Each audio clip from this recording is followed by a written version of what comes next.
Good morning. This is the Great Basin Fire Potential Briefing for Wednesday, July 13th. On the impact map, a lot going on. Lots of lightning. Eastern Nevada, much of Utah into southern Idaho. The western and northern peripheries will be dry. On top of that, uh, gusty winds, 15 to 25 miles per hour, maybe approaching 30 miles per hour, going into those areas of lightning into eastern Nevada. Going to be a problem. A little bit of that on Thursday as well, in addition to the above normal temperatures.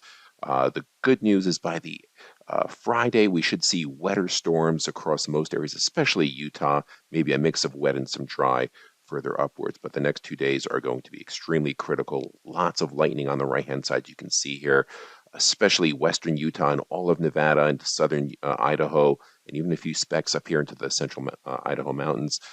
These were mainly dry. Precipitation was spotty. There were some pockets of rain, but more in terms of downdrafts and gusty winds. And this situation map says it all. New fire starts in the red, multiple fires all across many areas. And we expect to find more today as the day goes on. Big reason for that, dry on the right-hand side, near 0% of weekly precipitation areas in red. You can see the 100-hour fuels, the dark red areas indicates where fuels are 100-hour fuels are 5% or lower, as low as it goes, even up into parts of Idaho. So a lot of these areas got lightning. And the satellite imagery shows that Four Corners high pressure area continuing to pump monsoonal moisture through here. Also, a northern stream cold front enhancing that activity across parts of Idaho. So we'll see all that. And so we expect on the left-hand side, you can see the moisture rotating on up through. You can see the upper level wind strengthening. So we have high risk for lightning in the red.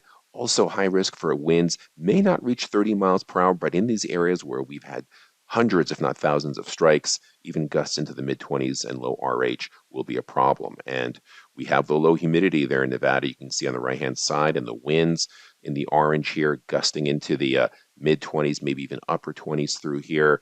And these little dots you see here are thunderstorm outflows, downdrafts hitting in. So a lot going on. This is where the map here on the left shows expected thunderstorm activity. These are dry lightning signatures, northeast Nevada into western Utah, a bit wetter as you head further east.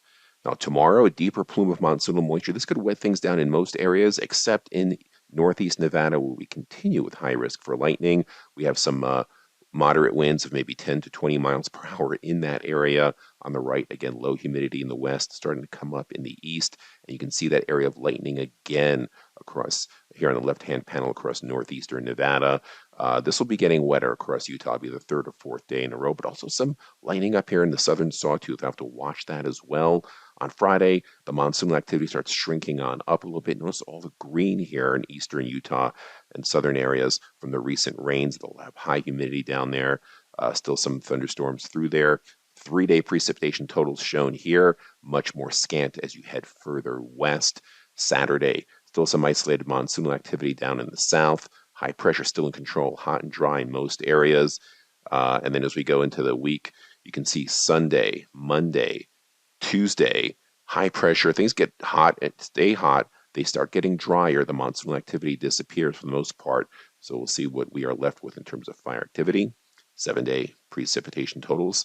And the 8 to 14 day shows the heat shifting to the center part of the country, but still hotter than normal across most areas of the Great Basin.